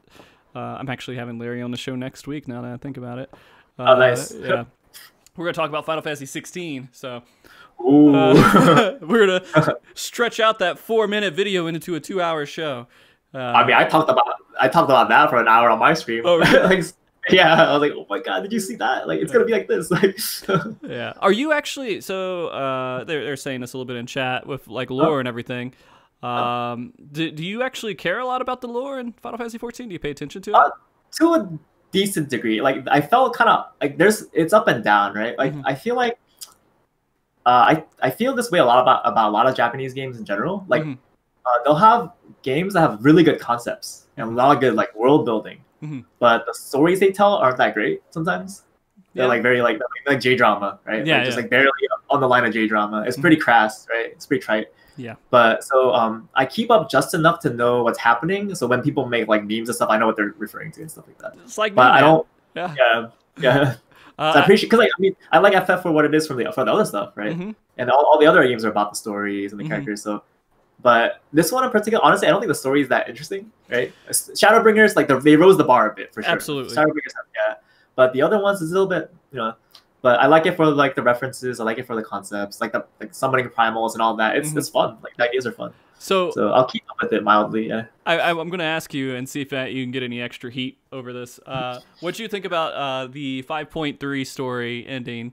Were you like crying and in tears, or were you like, eh? I'll be honest. I think this game is the writers they don't have the balls to kill anyone. Right? Anyone like notable. They won't kill any characters. Yeah, they don't kill any characters that are like, they always come back, right, in some way. I feel like a lot of the characters, their deaths get cheapened because they'll do something really cool and they'll like psych, they're not alive or they're not dead. Yeah. But they only kill off characters that they're not that popular or didn't have much weight to begin with, right? Because like I know people meme about like Harsh Bond, like, oh my god, that was so sad or whatever, but he wasn't even really a character till like Heaven's Ward. Yeah. They kind of squeeze that in there. People were sad because he gave us hot chocolate and then they killed him. So, yeah, exactly. Yeah. But it wasn't like this like lasting like relationship we had with them, and then they shot on our hearts right afterwards. But it wasn't quite like that. So personally, I know I think it's good they didn't kill off Is it? Can I talk about spoilers here? Like, okay, yeah. So spoilers. I don't care. Like we've had enough spoilers on here. So if like, you guys like, cared, and yeah. If you, I knew they weren't gonna kill him off. He's too popular, right? Yeah. And I think in this sense, it was good he didn't get killed off because it made sense. Because I like the ending because usually I think with expansion endings they don't feel very conclusive, especially like Stormblood. It's always a cliffhanger. There's like always no resolution, right? But this one I feel like had a nice resolution for once. So the ending itself was fine, but I think they need to start killing some people. Yeah. I mean, the joke is about Stormblood is that it never ended. And it's still just going, and we'll get back into it in 6.0, which is like the weird thing. Like they really needed to do something more with that. I mean, they ended this one pretty well overall. But I don't know. I feel like it was actually at a really good point at the end of 5.0. So we were hitting that point of like, hey, I actually liked how it ended and everything else, and everything else was just like extra DLC bonus stuff. Like it was never really that crazy to me. But pretty much, here we are talking about lore on a show talking about video making. The main reason I was asking is I was just curious how much you followed that because they were comparing you making maybe little videos, but that's not really, doing the reference comparison because that is actually pretty interesting. That's what Final Fantasy XIV is. It's a big theme park of references from other games, and it's what makes people, I think, at least what makes people play this game. Although there are a handful of people who've never played a Final Fantasy that play Final Fantasy XIV, so which is weird to me because I can't imagine people like getting so attached to this game without all those references there. But maybe I'm just weird. Okay, so we actually talked about a lot of stuff on that bullet point there. So dungeon guides. So you said that you make guides only if you want to make guides kind of for those fights and everything else. Do you think that you'll ever start expanding into like littler things, smaller things, gold saucer guides, like, little things like that? If I suddenly got really into like a subsection of 14, maybe. Like I think for now, like the most recent, like one of my recent videos was like the dungeon tanking guide, right? Because that's something I saw, like, usually I tank in expert dungeons and stuff like that, so I don't have the issue of that. But the rare times I do go as DPS healer with people I don't know, I see tanks struggling, I see DPS struggling. So it's like, well, maybe it'll, even though it's level 80, right? So I'm like, well, maybe it'll be helpful to have like a general guide to show like this is how you do big bulls, because people seem averse to them for some reason, right? Even though it's like not that hard, it's pretty fun, right? Yeah. And everyone likes it at the end of the day. So I figured that would be helpful. So I guess whatever comes to mind. I actually really like Heaven on High. I actually watched a lot of the solo runs done by Angelus. Angelus, that's my free company leader. So. Oh, okay. Yeah, I watch him all the time, actually. I know him really well. I actually had dinner with him at the last Fan Fest. He's a nice. Cool guy, yeah. But yeah, go ahead. Sorry. So no, like I think his stuff is really cool. So I actually tried a couple like solo runs. I got to like floor 90 or something. So based on his videos and stuff. So maybe if I got like really good at that and finally got like a solo clear, and I thought maybe something about Heaven on High. Maybe not like a super comprehensive guide, but like how to go to 100. Yeah. But so a lot of ideas are on the table, but it's just kind of like there's a lot of immediate stuff that come out with patches, I guess. And like the guides become kind of more priority. Yeah. So like a lot of the other fun stuff kind of takes a back seat in terms of especially in 14. There is fun stuff back there. You just like I don't have the you don't have like the I don't want to say like the urge, but you don't have the available time, free time to do it. Because it's just me, right? Like I would need like 5 of me, right? Yep. I mean that's how I feel. When we're doing it too, is that like you need so many people to do that. To like just keep pumping out those guides, especially at the quality that you're making these guides. And as we were talking about Ms. Tech earlier, she's jumped in for a moment. Oh, what's up, Ms.? And so like it is kind of interesting to think about like going out and making these guides and making like a full production video and everything. And I have like, what was the other one? I was going to ask you about the job guides, but you already talked about like making like that tank guide. Are you ever thinking about going in, because you like tanks a lot, are you ever going to go in and start just saying this is how you need to play this job or this role? I'm not sure. I think it's better if I collaborate on this one, because like I said, even though I main tanks, I just kind of wing it, right? Yeah. So I wouldn't be able to make like a guide saying like you must do this. This is like the best thing to do. If I did make one for, let's say, warrior, it'd be very general, like the general rules, how to get by. But if I were to make something like super specific to like a, you know, let's say like a DPS job, maybe I'll like maybe talk to someone that is an expert at that, and maybe we could talk and they can teach me. And then me being me, I'll learn it too. I'll level the job, learn it, do it myself, get the footage, and then we can start talking and talk about it. So I don't think that's off the table. Okay. But for now, I think it's like, I think people can like specific stuff. I think there's better resources at the moment. Yeah. Like for specific guide stuff, and so maybe they don't need a video guide quite yet for that. I mean, that's how I always view video guides, is like it's never really something that's supposed to go deep, super in depth, but just be enough for you to like watch it and then feel confident about what you're doing after you watch it. Yeah, scratch the surface, right? Yeah, it's all about saving time. And then there's also the guides that you can go out and read, like a book. For who was it? Hi, I think made a summoner guide back in the day that was 60 pages long. Holy shit! Like it's just like every little detail that you need to know about it. And it's I am a busy person outside of all this stuff, and so like I always focus on the things that are like, how much time do I have to absorb this? And if it's too long, I do ignore it. I don't watch it all. I think the only one that I watched that was really long was Ilya's guide, just so I could get like an idea and concept of the fight. But then I watch a lot of guides. Like I can't tell you how many guides I watched for Shiva. Like I just kept watching them, and I was just like, I want to know every aspect because I need every single attempt to be able to make it clear on this with Party Finder, because you have no clue what's going to go on. You need every chance that everyone's synced up and finally getting past a certain point to clear it. So that's probably the most studied fight I've had. Way harder than E4S. Man.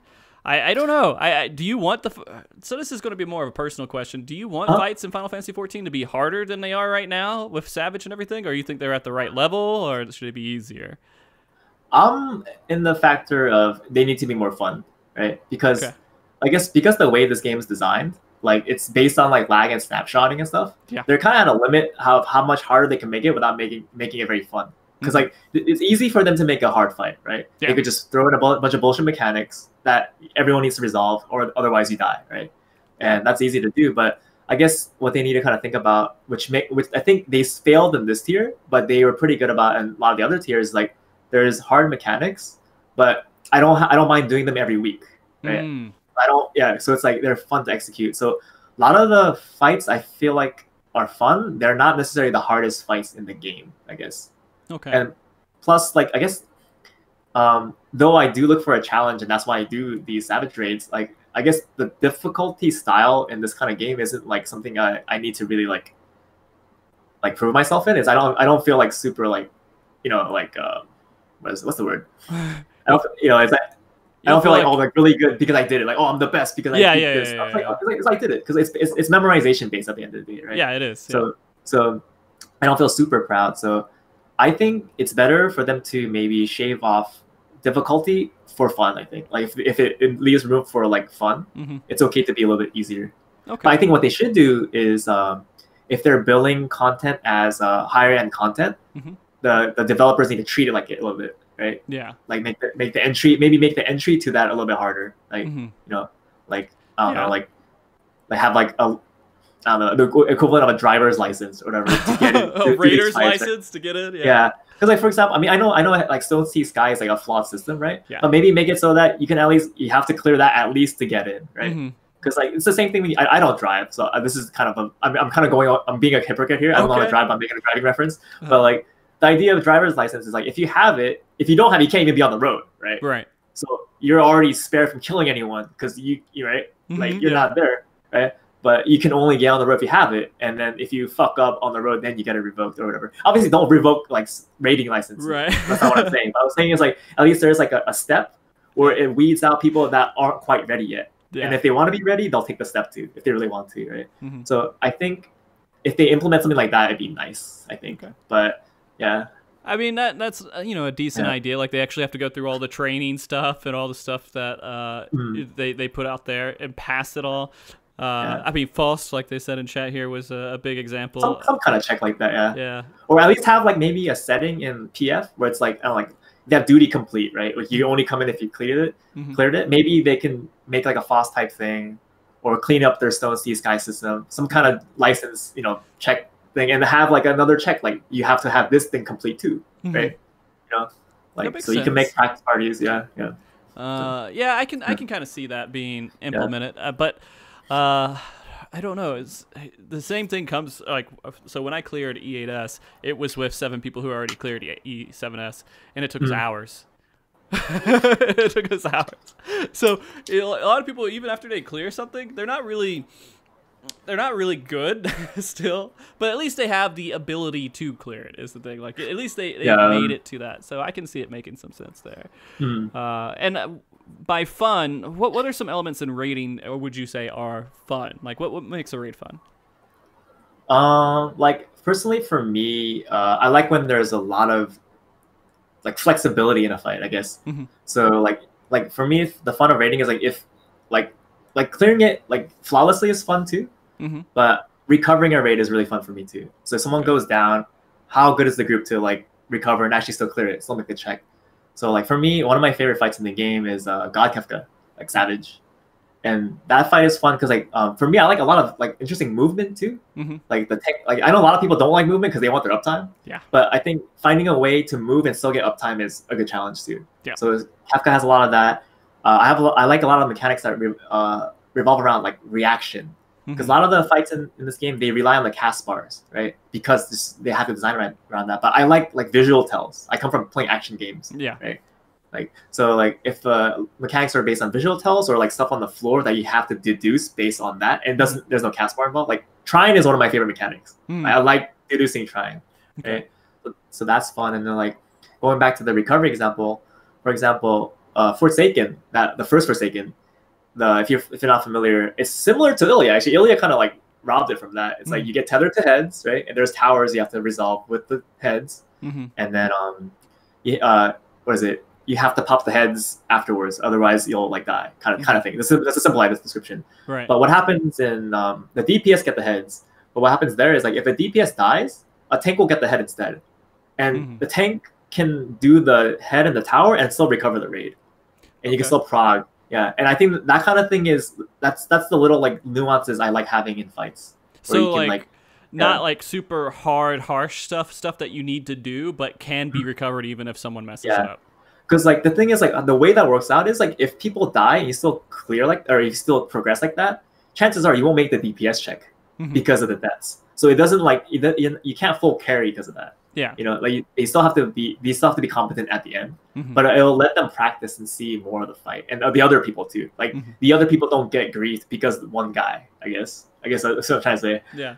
Whereas Ilya, you one guy messes up, all right, back to the drawing board, right? Over and over. What was it? 04S. I hit a point to where I was. That's when I still had the static going, and I was starting to get kind of frustrated with all the mistakes. And I was like, all right, no one's going to DPS. No DPSing at all. You just have to sit there and do all the mechanics so we can see as much of the fight as possible. Okay. If we could do all the mechanics, then sure, we can start focusing on DPS. But you guys have to stop fucking this up. No GCDs. No GCDs. Just sit there and just accept it. Kind of like, the most important thing is getting those mechanics. Because that's what Final Fantasy 14 is. It's just doing these mechanics while, trying to do some DPS at the same time. And I love movement stuff where it forces you to have to be like really critical and disengage and reevaluate your basic rotation. Yeah. Like you have to like cut a move here or do something and kind of just adjust. And that's why I think I don't do it myself, but the part where you're actually healing in Party Finder, and people a lot of times when they heal in Party Finder, they and we talked about this just not too long ago, where if something happens and a mistake happens, that's the best thing in the world, because you're figuring out how do I solve this puzzle that's been put in front of me. It's not just a straightforward, I need to DPS and heal at this point. You have to res and then try to heal them in a certain way and try to get everybody back into where it needs to be. And a lot of people hate that. They can't stand it. I think that's fun though. That's part of the fun. Yeah. Otherwise, it's the same thing over and over, right? Exactly. Like, so more RNG stuff that like wouldn't be just I don't know. Enough in there to where it feels like the fight can be something that's fresh and you don't have to watch Netflix and do the fight at the same time. Yeah, pretty much, yeah. Okay. So there was one other thing that I wanted to kind of talk to you about, and this is something when I first started. So everybody in the chat, I just give them a little bit of history. I watched Joon's videos a handful of times, and I was like, this is great. I want to get Joon on here to talk. And I was like, how the hell do I get in touch with this guy? This is a funny story, actually. Yeah. And so I looked for your email, and I couldn't find an email. I looked for Twitter, I couldn't find Twitter. I was just like, what do I do? And then I found out your Twitch, what it was, and I went into your channel. I was like, all right, well, let me jump into this guy's channel and just talk to him. And then I was like, hey, like Dark Souls or something. Yeah, you were playing Dark Souls, I think. And then I was like, hey, man, what's going on? Do you mind if I get your email from you? And you're like, who the fuck are you? Yeah, I'm pretty much like, who the fuck is this guy? Like, yeah, I is this a bot? I don't give my email out. And so I'm like sitting there and having this conversation with him, trying to like, get some way of contacting him so it's not so awkward there. And then I was like, whatever, I'm just gonna ask you, do you want to get on MogTalk? And you're like, well, what? Like, what the heck? Yeah. And then after a while, we kind of figured it out and everything.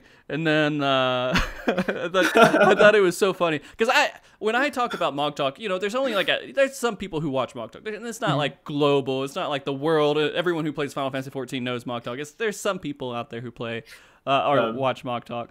And so I always talk and try to explain it in a way that you have no fucking clue what I'm talking about. And so I do my best with that. And then eventually we got it worked out, and we got you to come on and stuff.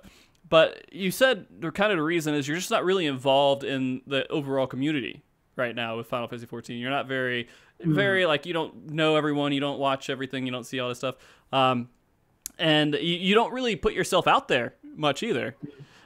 Is there a reason behind that? No, I think it just goes back to what I said in the beginning, where like I'm just trying to I want to just be one of many in 14, because I feel like in the fighting games they've already done that, right? People know me because of it, so here I want to just kind of a fresh start and just kind of like just play, have my own drama elsewhere, right? Yeah. But yeah, that's pretty much what it was. Like, I mean, I'm not averse to meeting new people and stuff, but like I usually keep to myself in general, I guess. Right. But so yeah, I was like, when you first came out, I was like, what does this guy want from me? Right? What the fuck? But it wasn't until people in the chat recognized you, like, oh no, Joon, that's like Frosty. He does his MogTalk thing. I'm like, what the fuck is MogTalk? Yeah. So, to let you know, back when I first started this, of course, no one knew what MogTalk was. Like, absolutely no one. And so for me to find guests that were specialized in things, like, I had to look and see, all right, who's known for being a paladin? Who's known for doing this? And I would make characters on their servers and ask them these same kind of questions. Oh my god. Because I had no other way to contact them. They didn't have Twitters. They didn't have anything. Discord wasn't that big. And so I'm used to kind of going through those weird, awkward conversations every once in a while. But it wasn't bad. I thought it was funny. And I felt bad because you're playing Dark Souls too. Yeah, I was getting my ass whooped, and you're like, "Hey, can I get your email?" I'm like, "Who the heck?" Yeah. Jeez, man. Because it takes all your focus to just kind of survive in that game too. Are you excited for the Demon Souls coming out? I actually, I didn't have a PS3 at the time it came out, so I never tried Demon Souls. So it might be my chance to try it, maybe. I haven't either. Like my brother was into it a lot, and I know it kind of from that. And every time I play Dark Souls, I always play it a little bit and then just stop playing it because I just don't have the time, or like I'm like, I'd rather do something else right now, and I feel bad about that. I love that series. And speaking of lore, that series like the lore master, right? And that's the thing, like it's I don't all lore, yeah. To get the lore, you have to be hardcore about it as well, because it's not like right there in front of you. Like it makes you have to try to understand it. I think, and look for little things in there, if I remember right. Yeah, you have to make like a conscious effort. Yeah. The only game from those developers I played all the way through was Sakura. Which was amazing, and then I need to go try Bloodborne, and then I'll probably go and play all the other ones. But I'm going to play Demon Souls, I think, when it comes out. But I have to get a PlayStation 5 too, right? Yeah, same. I was up for 16 though, right? I got up for 16. Yeah. I mean, the thing is, like, it's just right now it's so hard to get that console. I've been trying, I really have, and I haven't been able to find a way to secure a pre-order on it. Maybe they'll do more. I don't know. either way, it'll work out.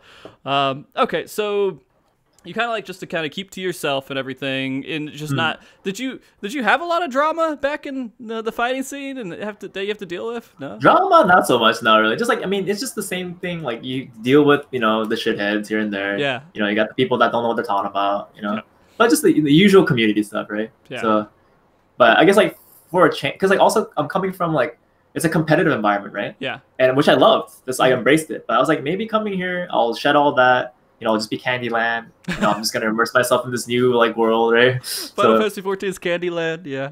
Yeah, it was for a bit until I started raiding, and then I was like, oh, holy crap! Okay, this again. Yeah. All right, let me also pose this for the viewers too. I haven't really tried or asked for it, but we are getting towards the end of the show in some way or another. It popped up right then, but if you guys have any questions you want to ask him before he gets off air, go ahead and submit those, and then we'll go through those. But before all that happens, I'll ask you a couple more things. But just this is your chance, guys. If you want to ask any questions at all, what his favorite food is, you know, what he likes to, how many times he poops a day, go ahead. Oh, wow. Go ahead and ask it. Pretty personal. Yeah. So what... For the future and do you have a plan with Final Fantasy 14 right now? Are there certain things that you want to make as your goals to meet, I guess? Oh, I mean, like in terms of videos and such? Well, videos, 14, anything with in the sphere. I guess a couple of things. I mean, I guess this video thing, it's been a kind of a recent thing where I'm like, I had a Patreon up. I put it up, I think May. It's relatively recent, and it's been getting a lot of like gradual traction. And I'm really thankful for the people are so generous there. It's amazing.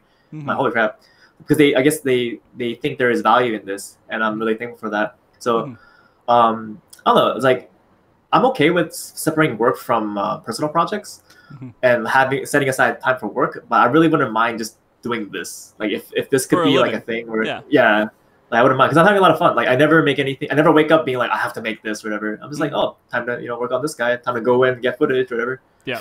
So that would be really fun, I think. That would be kind of a big change for me too, because I've never done anything for like finance, just purely doing something I want to do. Right? That's new to me. I always made like compromises, right? Yeah. So that would be a goal in one sense. It's a pretty cool one, man. Personally, like I'm so jaded from everything. With the whole streaming stuff, but I mean, if there is a very sustainable way, especially with video editing, I think, and that carries really well to wherever you want to go in the future.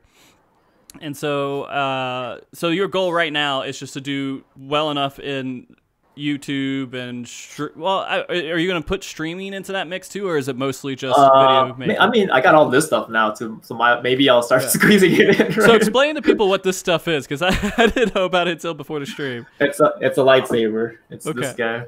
Yeah, it's a lot of colored lights. It's a fancy bunch of cheap lights. It's all smokes and mirrors. That's pretty awesome. So you have this special light to kind of change the mood and everything around you, and I mean, is this the first, did you do any streaming before Final Fantasy 14, or was 14 your first? For fun, but usually if I did stream, like a tournament or something, someone else would handle a setup, and I was just running the tournament. Or I would make graphics for the stream, but the tournament itself, I was calling out matches or whatever, or I'll be participating myself. So a little bit here and there, but I never focused too much on streaming personally, I guess. It was always for fun, or for friends. I'm playing this, you want to watch? That kind of thing. Yeah. I mean, I that's all I treat streaming as. Besides MogTalk, I put the little bit of effort into that. But most of it's just if I'm gonna go live, I don't have any expectations. It's literally just being there and having the access to someone to talk to me while I play a video game.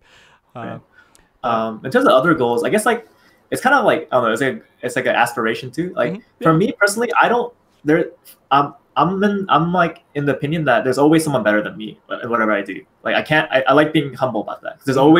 You're always gonna find someone better than you, and you can learn from them, right? Yeah. So in the same way, I feel I know a lot of people are they like the videos, they've never seen these kind of things before, right? But I know there's a lot of young and talented people out there. Maybe not even young, maybe they're just there, they're just not doing it, right? Right. So I want those people to even be inspired and make stuff too, right? Make stuff like this. You can do it too.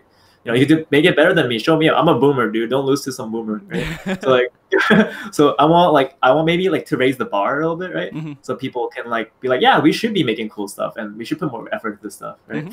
So I guess like my hope would be to maybe inspire some people to do stuff as well. Yeah. And then maybe on like in conjunction to that, maybe I feel like I hope guide makers, like it's got a two-part problem. It's like PF is very stubborn, right? Yep. And I feel like guide makers are very irresponsible about their content. Okay. Like videos they make. Yeah. Because they'll throw it out there and then they're like, don't kill the don't shoot the messenger. You know, right? But I think if they give out information that is like not updated or incorrect, it's their job to like, hey, here's a follow-up. Don't use this old one, right? I'm gonna like, you know, they need to like meet halfway. And then I hope PF is a little bit more open-minded to be like, okay, we'll adjust to these new things. So there needs to be like this middle ground. But I think a lot of it, none of that's happening, I think. I feel like, you know, and that's kind of the reason I started wanting to make these PF guides, because I didn't see it, right? So even if like the existing ones, the week 1 stuff is fine, right? Yeah. But even if they did like a follow-up, like, hey, you know, we're in week 2 now. Don't use this anymore. Use this, right? Right. Even if they just did that, it'd be fine, I think, honestly. Yeah. So something like that, you know. So encourage people to push a little bit harder and do a little better. Yeah. Okay. Players and creators alike. Yeah. So. Yeah. Especially players. Yeah, especially yes, please. I have to play with you guys, please. Yeah. I was actually thinking about this, and everything I do is community based. I'm just involved with just trying to do stuff with the community in some way. I don't have a lot of stuff that I just make myself. It's more of like, hey, this is the community, and they're telling you, they're showing you, they're doing things here. And so recently, because I've messed with websites for a while, and I finally got MogTalk.org back up, and actually I'm going to start maybe being active with it.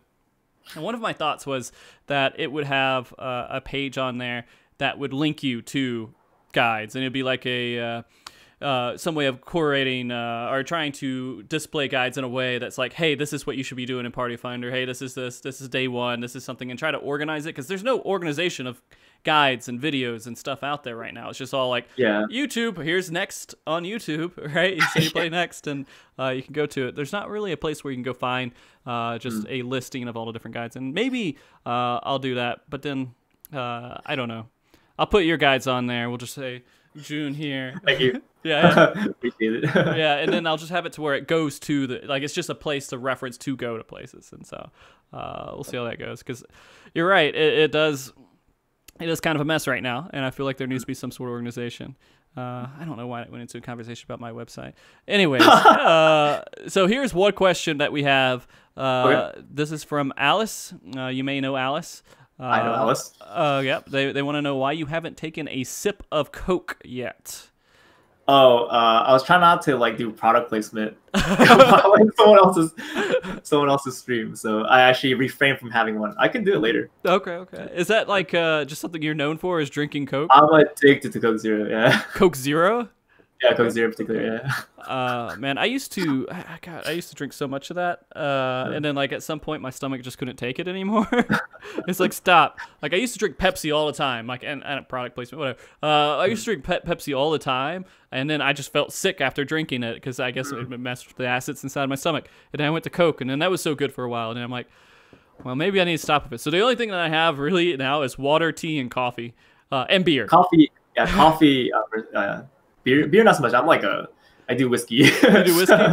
Yeah. Oh man. So I have a gigantic sweet tooth, and I can't be always eating like donuts and shit, right? Or like just like actual Coke. So my fallback became like Diet Coke and Coke Zero, and my body now can't function without it. So I'm fucked.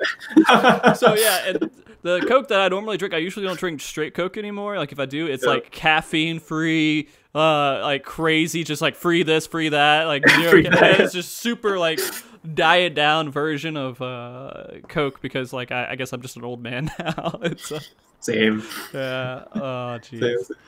Okay. This will also include your opinions of PvP, I suppose. Will Joonbob ever make PvP guides?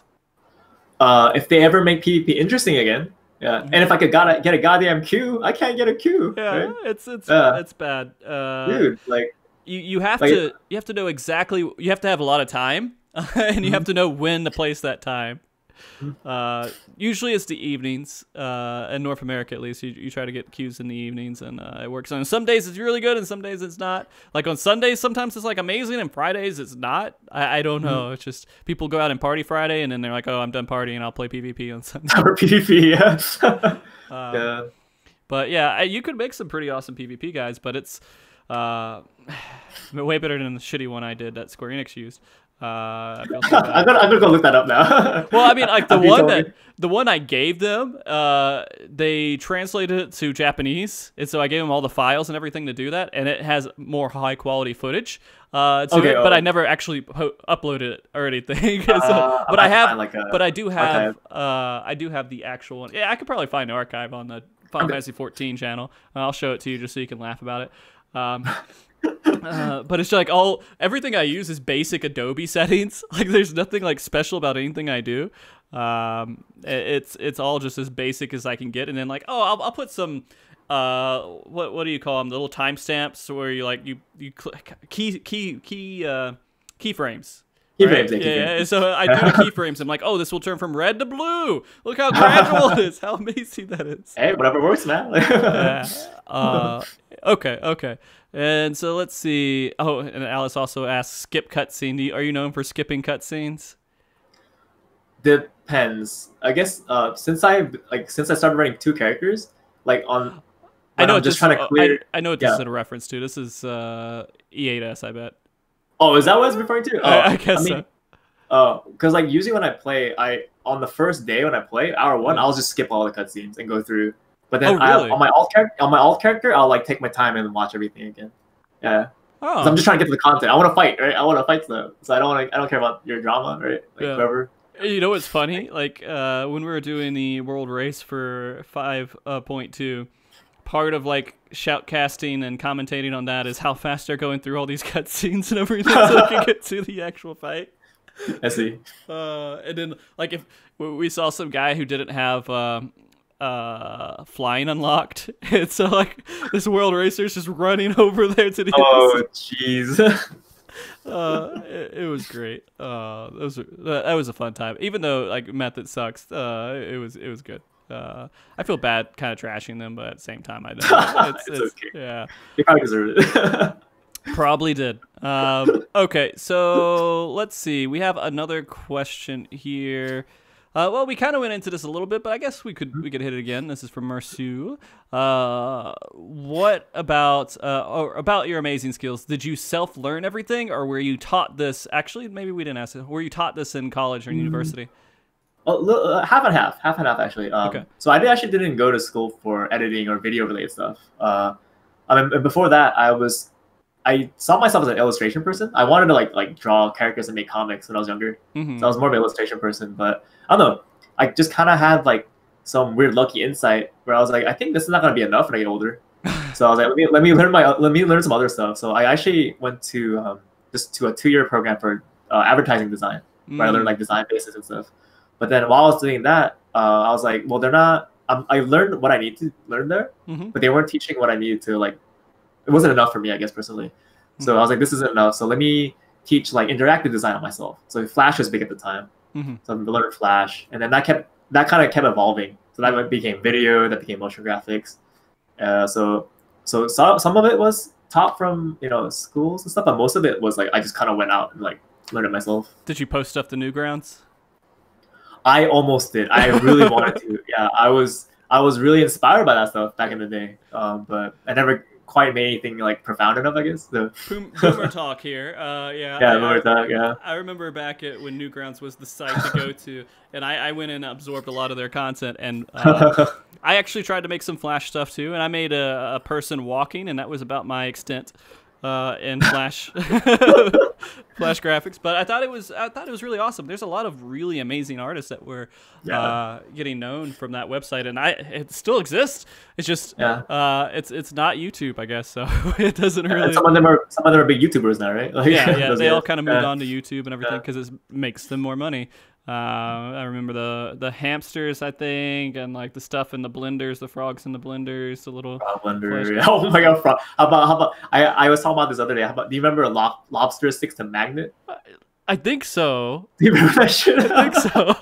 I made that reference in FC chat, and everyone gave me like a blank stare. I was like, okay, I'm too old.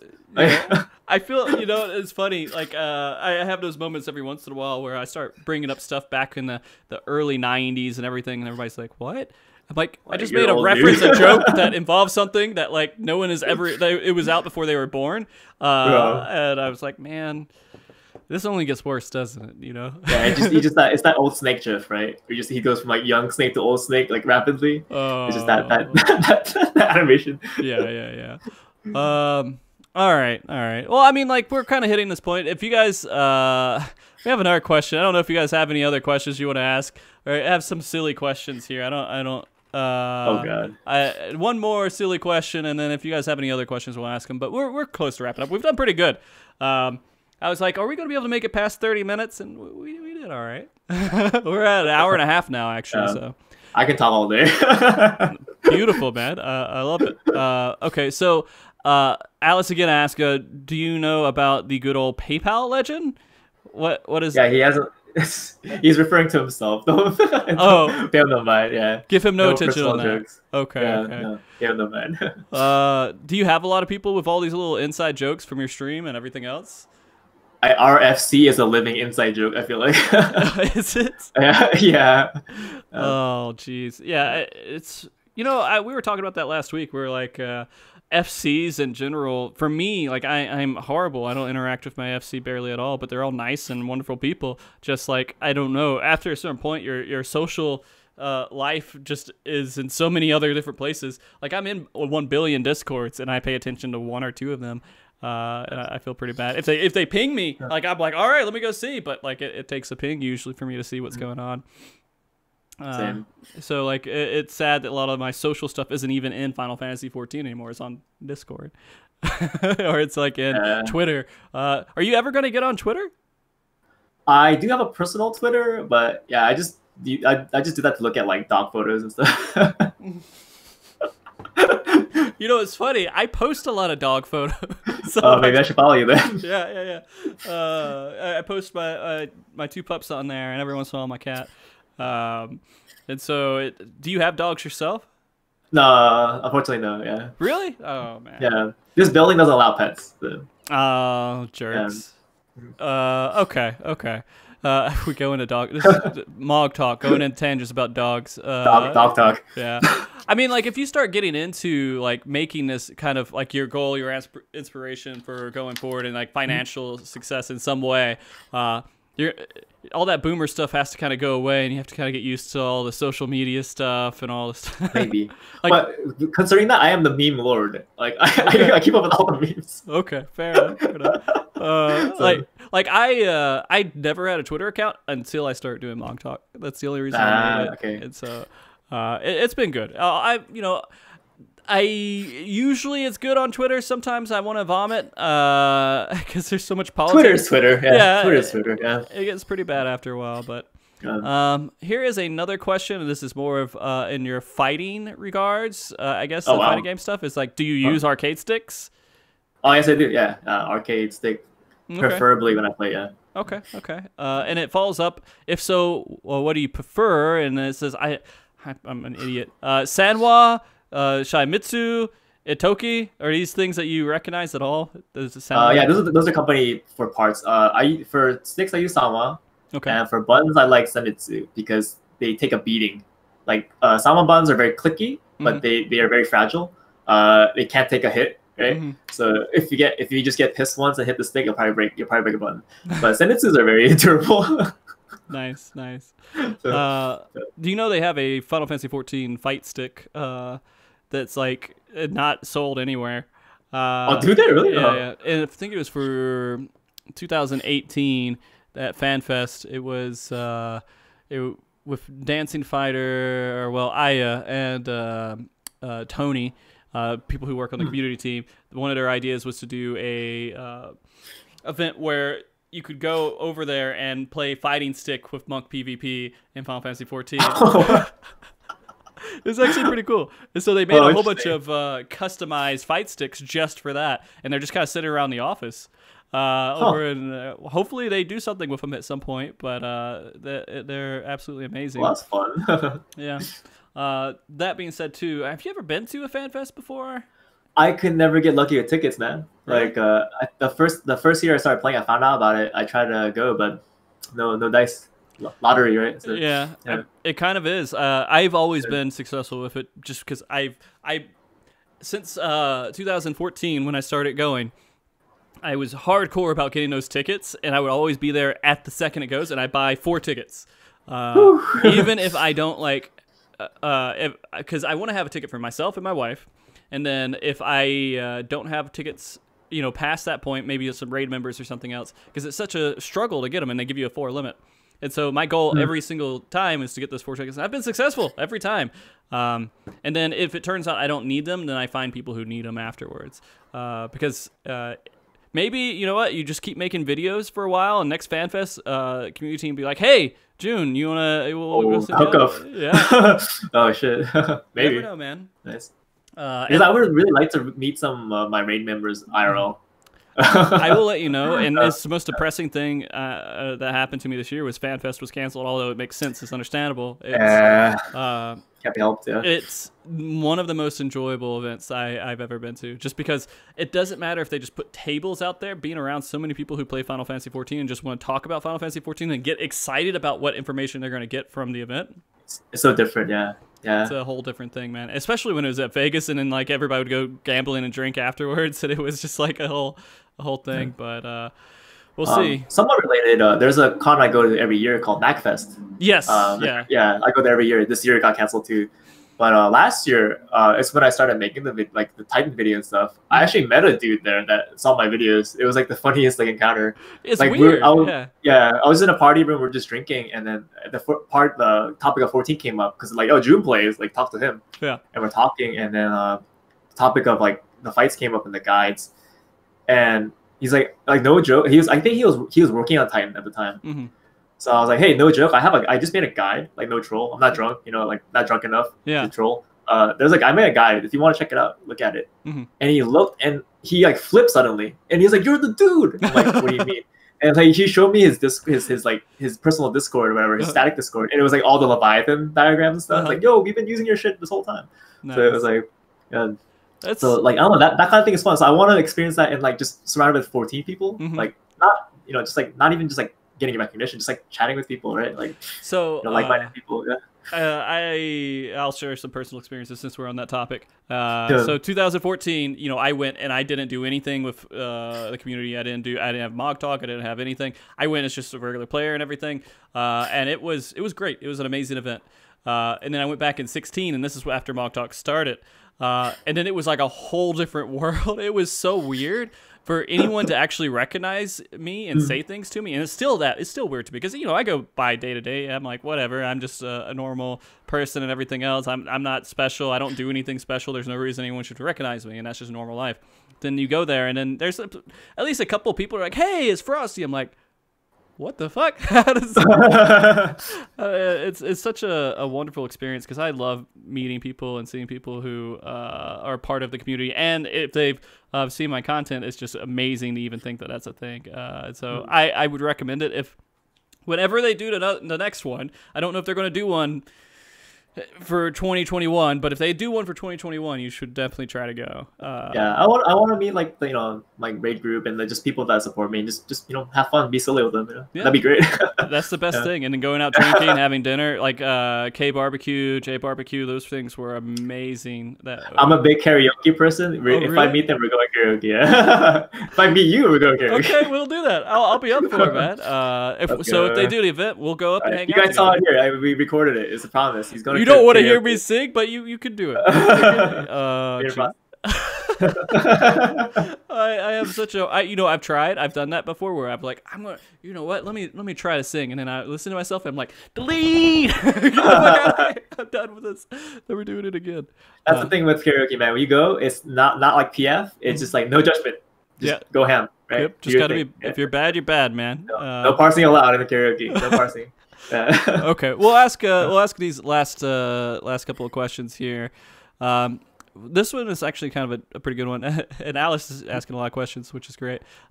Did you expect your guides to do well at all when you first put them out, or did you have any expectations at all? I thought it would get some traction because it was just so different, but I didn't think it'd be so like well praised, I guess, because I thought I would get the reaction of like, who the hell is this guy, right? Yeah. And then just kind of like fall through the cracks afterwards. But so I guess no, yeah, I was just pretty surprised. Okay, yeah. Yeah. So I mean, if you do anything with art, Final Fantasy XIV community loves you. If you ever go to Reddit, it's like mostly just art.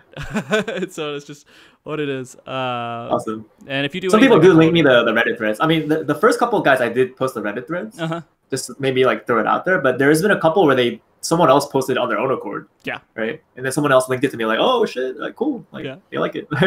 And that's a good feeling too. Like you don't really expect that. Yeah.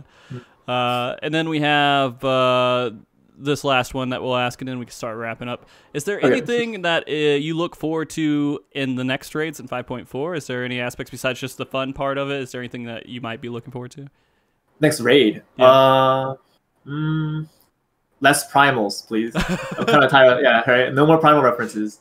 Like, if only. They've already gone through the part of like doing all the elements, right? So I guess that should be done. I'm assuming it should focus on dark and light stuff now. Yeah. I don't because like they give us this interesting hook in the story with the Sin Eaters, right? So I was hoping for more Sin Eater bosses, which we got a couple, but we didn't get that. And then they kind of threw us this curveball with like 8 stuff, but we're not getting any 8 stuff, right? Yeah. So I'm hoping maybe they can bring that back, maybe. Like, with the gunblade and everything, yeah. What's funny is the trailer for Shadowbringers had a big scene of it where it's the angel and everything. You're like, holy shit, this is happening. And then like you beat him in the first dungeon and it's like, yeah, like a mid boss, not even like the end boss, it's a mid boss, right? Yeah, that was so goofy.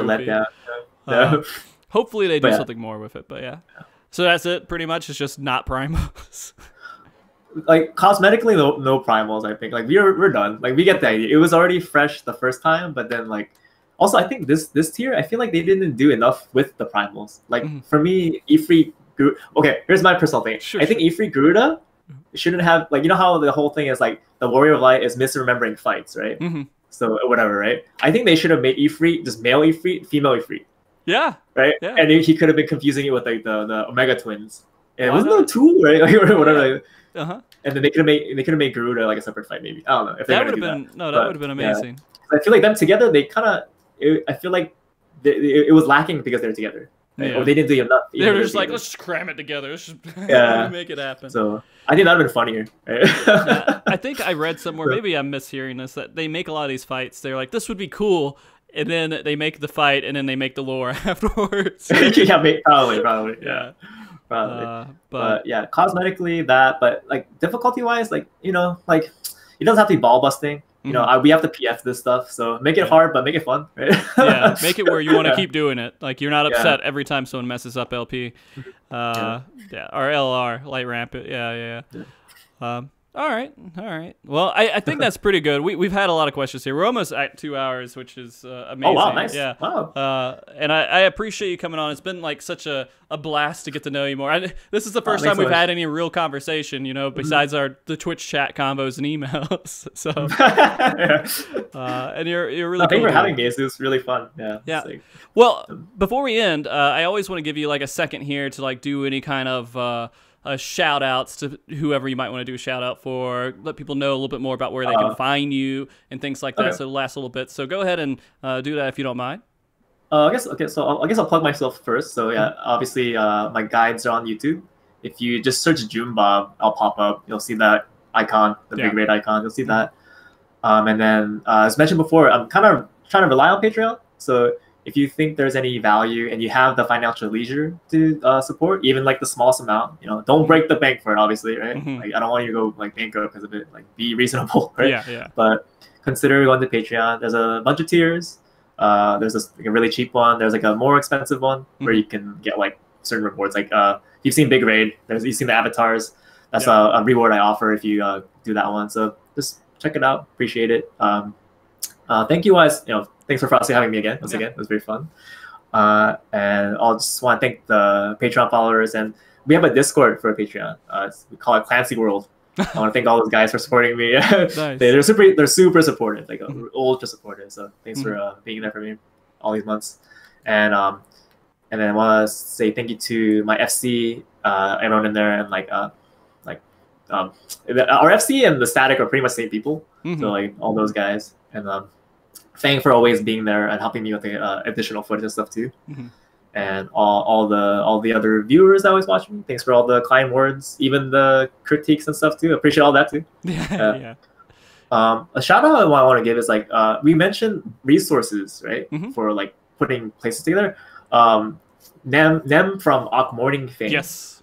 He has been making a lot of strides to make a site like that lately. It used to be just about casters, but lately he's been doing a lot of stuff. And he supports me quite a bit.